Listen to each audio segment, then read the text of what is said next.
El régimen chavista está en guerra contra los venezolanos. Ahora bien, si es una guerra, ¿de qué tipo de guerra hablamos? Aclarar este punto es importante. De un lado, para evaluar adecuadamente en qué circunstancias nos hallamos, quién está avanzando y quién retrocediendo; de otro lado, para diseñar y ejecutar una estrategia viable en función del contexto de la lucha. El régimen chavista está en guerra contra los venezolanos. Ello se mide no solo por el número de muertes violentas que ocurren a diario en el país, o por las desgarradoras penurias que acosan la existencia de nuestra gente. Lo más relevante se refiere al empeño del régimen por sostenerse en el poder a toda costa, sin admitir la opción de su reemplazo. Esto último es clave. Se trata de un régimen que no puede arriesgarse a perder el control de los mecanismos que le afianzan. De allí la cada día más generalizada convicción, interna e internacional, acerca de la naturaleza implacable de la tiranía. Ahora bien, si es una guerra, ¿de qué tipo de guerra hablamos? Aclarar este punto es importante. De un lado, para evaluar adecuadamente en qué circunstancias nos hallamos, quién está avanzando y quién retrocediendo; de otro lado, para diseñar y ejecutar una estrategia viable en función del contexto de la lucha. Consideraré dos tipos de guerra, la de desgaste y la de decisión rápida. Hallamos ejemplos en el terreno militar y también en el de las confrontaciones políticas, siempre recordando con Clausewitz que la guerra es la continuación de la política por otros medios. La Primera Guerra Mundial, para citar un caso, fue una guerra de desgaste, y la guerra entre Israel y varios países árabes en 1967, o Guerra de los 6 días, fue de decisión rápida. La confrontación entre los pueblos y los regímenes comunistas de Europa Oriental fue una guerra de desgaste, y la respuesta de Boris Yeltsin contra el golpe de los comunistas rezagados una especie de operación para la decisión rápida. La guerra del régimen chavista contra los venezolanos es de manera evidente una guerra de desgaste, y ello tiene una serie de implicaciones que intentaré desglosar. Por su naturaleza propia y el curso gradual de los eventos, resulta más complicado estimar la correlación de fuerzas en guerra de desgaste que de decisión rápida. Es necesario, por tanto, utilizar ciertos criterios específicos para estudiarlas. Los tres principales, me parece, son tiempo, espacio, e intensidad del compromiso de cada bando en pugna. En este orden de ideas, creo que en enero de este año comenzó una fase muy distinta en la guerra que tiene lugar en Venezuela y en torno a Venezuela. A partir de ese momento se inició un cambio fundamental en la correlación de fuerzas a favor del sector democrático. Tal realidad se palpa en los tres ámbitos indicados. 1. Se han acelerado los tiempos del enfrentamiento, que amenazaba con estancarse antes de los eventos de enero. 2. Se ha ampliado de forma extraordinaria el espacio de la guerra a favor de las fuerzas de liberación, con la adición de numerosos aliados. 3. También se ha transformado la intensidad del compromiso de los sectores en pugna. El sector democrático es ahora abrumadoramente mayoritario, y su compromiso de libertad se ha intensificado con una nueva esperanza. En cambio, el régimen ha descendido al pantano de la criminalidad sistemática y su desgaste es evidente. Las guerras de desgaste, por definición, experimentan su desenlace en función del debilitamiento mayor o menor de los bandos en pugna. La Primera Guerra Mundial culminó luego de casi 4 años de erosión mutua; no obstante, la entrada de las tropas americanas en combate en 1917 y de nuevas armas como el tanque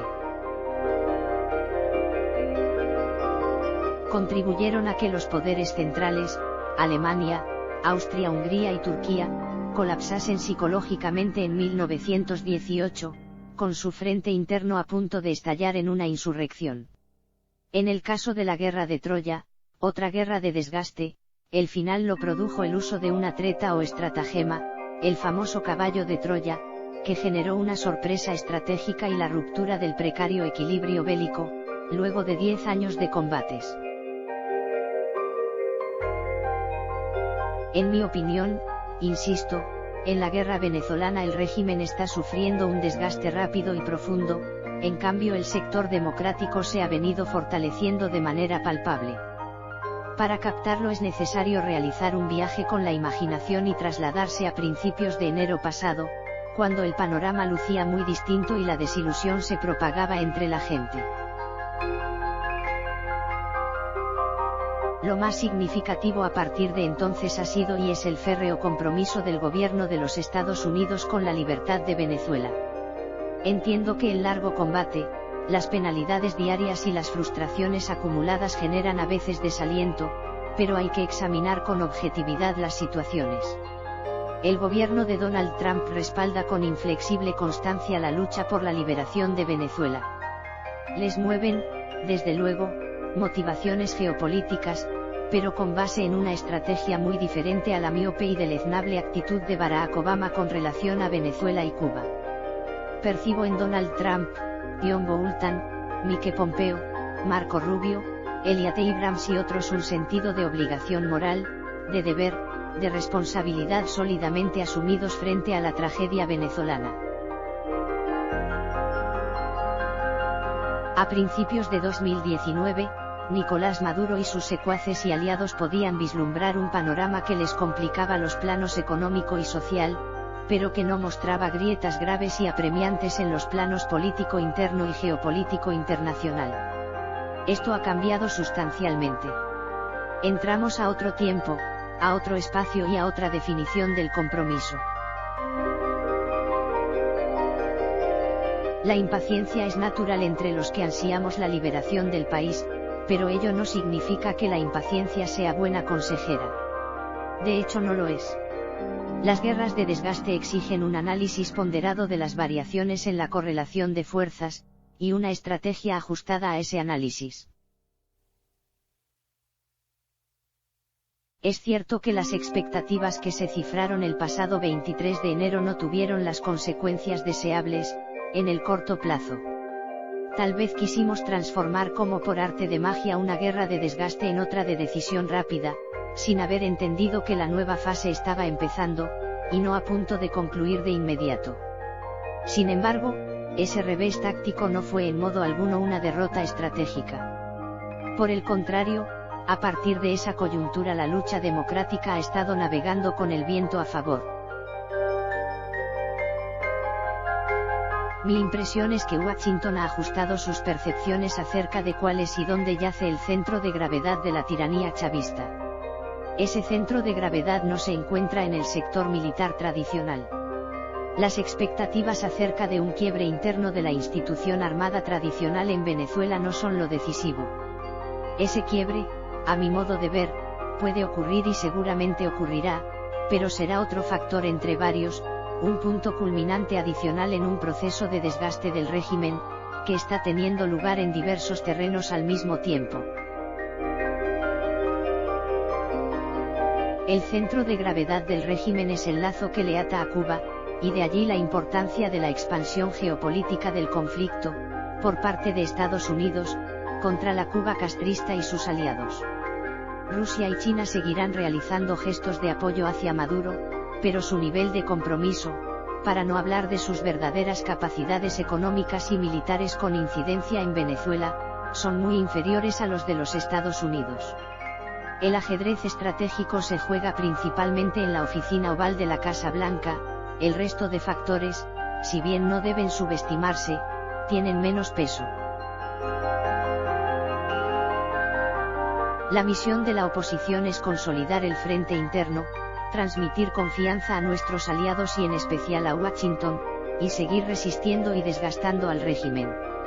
No propongo hacer de la unidad opositora un fetiche, solo quiero enfatizar que la prioridad número 1, básica e irrenunciable, es poner fin a la tiranía y no andar dirimiendo diferencias secundarias, o decantando ambiciones entre figuras individuales, partidos y movimientos de oposición. Entendamos de una vez por todas que los europeos, canadienses y latinoamericanos no van a apoyar jamás una intervención armada en Venezuela. Los únicos que pueden hacerlo en esta guerra, llegando finalmente a una confrontación militar, son los estadounidenses y cubanos. Los rusos y chinos no pasarán de símbolos y fuegos de artificio. Por ello es imperativo que la oposición no juegue adelantado con relación a Washington. Es inútil insistir con fórmulas de tipo jurídico, solicitando soluciones militares externas que no se darán en función de temas constitucionales internos. Es igualmente condenable seguir con las rencillas entre diversos grupos de oposición. Eso debería quedar atrás, en aras del respaldo que requiere Juan Guaidó como vértice de los apoyos internacionales a la causa democrática.